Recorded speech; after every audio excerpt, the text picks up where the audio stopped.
Aujourd'hui, je suis très excité parce que j'ai découvert deux nouveaux chakras. En vrai, je devrais dire que j'ai redécouvert deux nouveaux chakras qui ont une importance fondamentale en spiritualité. Bonjour, je m'appelle Yves, maître Reiki et créateur de la méthode Sil Reiki. Et oui, je suis très content car j'ai reçu la confirmation que ces deux points que j'utilise dans le Sil Reiki et que j'ai découvert comme ça par intuition sont en fait des chakras qui sont connus déjà depuis très longtemps.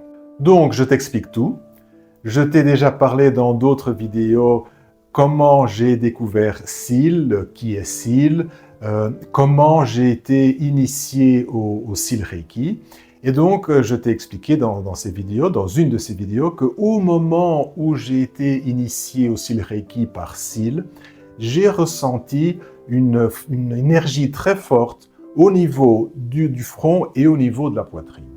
Donc, sur le moment, j'étais en plein dans l'initiation, donc j'ai pas trop réfléchi à ce qui se passait, mais je me souviens d'avoir pensé comme ça très rapidement, ah, il est en train d'activer mon chakra du troisième œil et mon chakra du plexus solaire. Après coup, je me suis dit, c'était peut-être pas le chakra du plexus solaire, c'était peut-être le chakra du cœur. Mais bon, c'était au niveau de la poitrine. Et après, quand j'ai commencé à affiner mon travail avec le Sil Reiki, j'ai commencé à essayer, j'ai commencé à faire des tests, je me suis rendu compte que c'était pas vraiment ces endroits-là. Je me suis rendu compte que le point qui était activé au niveau du front était légèrement au-dessus. Donc le chakra du troisième œil est là, c'était un petit peu plus haut. Et je me suis rendu compte qu'au niveau de la poitrine, ce n'était pas ni le chakra du cœur, ni le chakra du plexus solaire. C'était plus entre les deux, mais plus près du plexus solaire. Donc, tu sais, plus ou moins à cet endroit où il y a une petite concavité entre nos côtes. Et donc, j'ai continué à tester, j'ai continué à travailler avec ces points. Je me suis dit, ce ne sont pas des chakras. J'ai peut-être découvert quelque chose, ce sont peut-être, bon, je les ai appelés des points énergétiques. J'ai dit que c'était les points énergétiques Sil Reiki, à défaut d'un autre nom. J'ai continué à les tester et à faire des expériences et à essayer avec ces points-là, qui étaient donc activés par mon initiation. Et je me suis rendu compte que le point qui se trouvait un petit peu au-dessus du troisième œil me reliait à ma conscience supérieure et que le point au niveau donc un petit peu au-dessus du plexus solaire, c'était un point qui me reliait à mon moi supérieur. Et j'ai trouvé ça logique parce que je me suis dit, pour moi, le plexus solaire a toujours été le chakra du moi, mais le petit moi, l'ego. Et le chakra du cœur, donc c'est un chakra déjà plus haut au niveau spirituel, c'est le chakra de l'amour universel. Et je me disais, il me semble normal, logique, que le chakra du moi supérieur soit entre les deux. Donc c'est un moi, mais c'est un moi déjà plus élevé, donc je l'appelle le moi supérieur. Je sais que le chakra du troisième œil te relie à une conscience supérieure, mais c'est comme si ce point que j'ai découvert me reliait à ma conscience supérieure. C'est un peu difficile d'expliquer avec des mots ce que je ressens quand je fais ça, mais c'est comme si c'était un cerveau supérieur et ici c'était comme si c'était un ego supérieur. Donc je me relie à mon moi et à ma conscience, mais à un autre niveau. Et donc j'ai continué à travailler avec ça et j'ai commencé à faire ce que Sil me disait de faire. Donc j'ai commencé à initier des personnes en leur expliquant ces deux points énergétiques et en activant chez eux ces deux points énergétiques en faisant l'initiation. Et après, en leur faisant une méditation guidée, qui est la même méditation que tu as découvert dans la dernière vidéo. Donc, c'est une méditation qui te permet, d'une certaine façon, de manifester certaines choses, de changer ta vie. Donc, toujours avec ces deux points.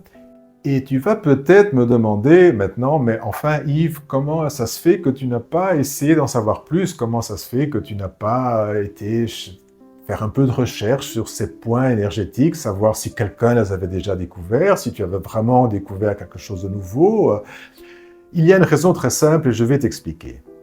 C'est que, tu vois, quand j'ai commencé ce dialogue avec Syl, si on peut appeler ça un dialogue, j'avais très peu d'informations, c'est-à-dire que l'information arrivait par bribes.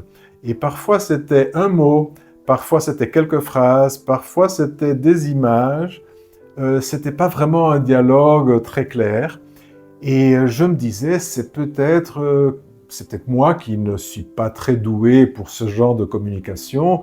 Et donc je fais quelque chose, il y a quelque chose qui foire là quelque part dans la communication, mais de ma faute. Mais je me rendais compte de l'autre côté que quand je faisais de ma communication avec les anges, par exemple, ou en utilisant le cristal, dont je t'ai parlé aussi dans une autre vidéo, ça fonctionnait très bien, la communication venait spontanément, je recevais beaucoup d'informations, je recevais des phrases complètes, enfin, c'était quand même plus fluide comme communication. Et j'ai demandé à Syl pourquoi, s'il y avait quelque chose que je ne faisais qui n'était pas bien fait. Et il m'a dit à ce moment-là, oui, j'ai une réponse beaucoup plus formulée. Il m'a dit que, en fait, j'étais quelqu'un qui avait tendance à intellectualiser. Et lui, ce qu'il veut, c'est que je utilise mon intuition, que j'utilise mon ressenti. Donc, il me donne très peu d'informations et parfois, il me laisse comme ça plusieurs jours sans... J'essaie de communiquer et il ne me répond pas parce qu'il veut que j'essaye ce que je viens d'apprendre dans la pratique, que je me mette en état de méditation, que je fasse des expériences et que je ressente, que je fasse confiance à mon intuition. Et donc, je me suis dit, je vais suivre son conseil et donc je ne vais pas chercher d'informations, je ne vais pas suivre mon impulsion qui est toujours de me lancer dans des bouquins, rechercher de l'information sur Internet ou dans des livres. Je vais accepter ça, cette information de ces 2 points, comme un fait et je vais les utiliser et je vais faire des expériences et voilà. Bon, maintenant, mon système Syl Reiki est quand même rodé. J'ai déjà fait des initiations, je sais comment ça fonctionne. Je me suis dit qu'il serait peut-être temps, ne fût-ce que par curiosité intellectuelle, d'essayer d'en savoir un peu plus. Et je me suis mis à rechercher l'information. Et il y a quelques jours, j'ai découvert ce que je cherchais. Alors, je te dis tout de suite, quand tu recherches de l'information sur les chakras, parce qu'en fait, c'était ça que je me disais. Je me disais, c'est peut-être des chakras secondaires. Et toute l'information que j'ai cherchée, je suis toujours tombé sur les mêmes chakras. Il y a des centaines et des centaines de livres, enfin j'exagère peut-être, mais il y a certainement une centaine de livres sur les chakras, et tu vas toujours trouver la même chose. Donc il y a 7 chakras principaux qui sont associés aux 7 couleurs de l'arc-en-ciel, un point c'est tout, et chaque livre est une redite pratiquement de l'autre livre. En plus, cette question des couleurs de l'arc-en-ciel, parfois j'ai certains doutes parce qu'il y a des chakras qui correspondent à d'autres couleurs, et ça je l'ai aussi ressenti intuitivement. Et donc il ne faut pas prendre ces 7 couleurs comme étant les uniques couleurs qu'on peut utiliser avec les chakras. Mais enfin, ça c'est une autre question, ça sera probablement une autre vidéo. Et donc, pendant ma recherche, à un certain moment, j'ai enfin trouvé la Bible des chakras. Et d'ailleurs, le livre s'appelle « Le grand livre des chakras ». En anglais, il ne s'appelle pas comme ça. Donc ça, c'est la traduction française. Heureusement, le livre est traduit en français. C'est un livre de Cyndi Dale. Moi, je l'ai lu en anglais parce que je ne savais pas qu'il y avait une traduction française. Donc, je te mets ici le lien de la traduction française et la couverture pour que tu puisses le trouver si ça t'intéresse. Je te conseille vraiment de jeter un coup d'œil et si ça t'intéresse, tu peux l'acheter vraiment sans hésiter parce que c'est la Bible des chakras. Il y a tout ce que tu peux imaginer sur les chakras. Donc non seulement les chakras des traditions indiennes, des écoles de yoga des Indes, mais tu vas trouver aussi les Indiens, mais d'Amérique du Nord, tu vas trouver, enfin de toutes les cultures que tu peux imaginer dans le monde, tu vas voir que pratiquement toutes les cultures ont un système de chakras, ce qui est très intéressant, mais dans ce livre, tous ces chakras-là sont détaillés avec leur signification, leur emplacement, enfin c'est la Bible des chakras. Je te dis tout de suite que le lien que je vais te mettre est un lien affilié Amazon.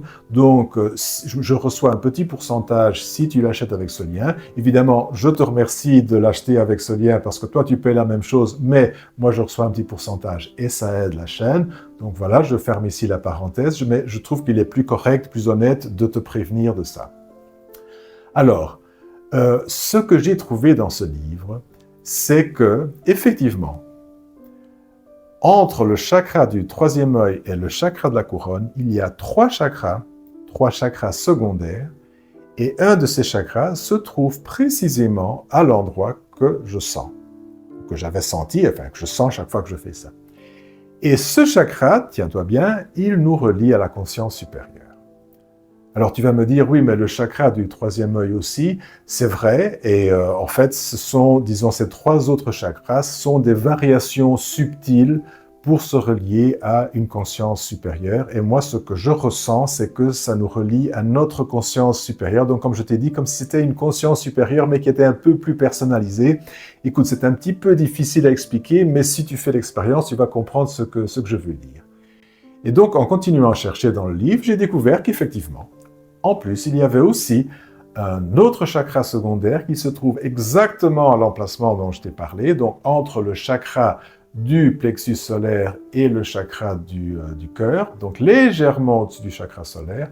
Et alors là, ce chakra-là est utilisé pour se relier à son âme.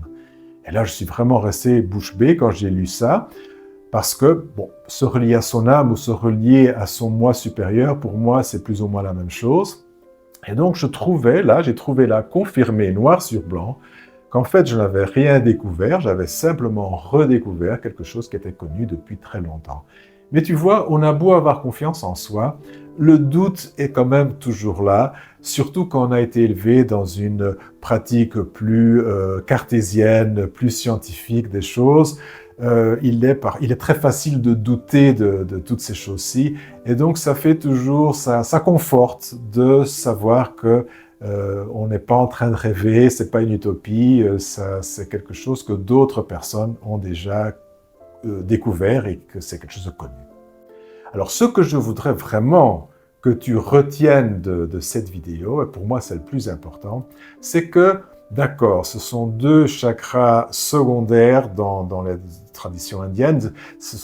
Il y a énormément de chakras secondaires et ces deux-là sont deux chakras secondaires de tous les autres, au milieu de tous les autres.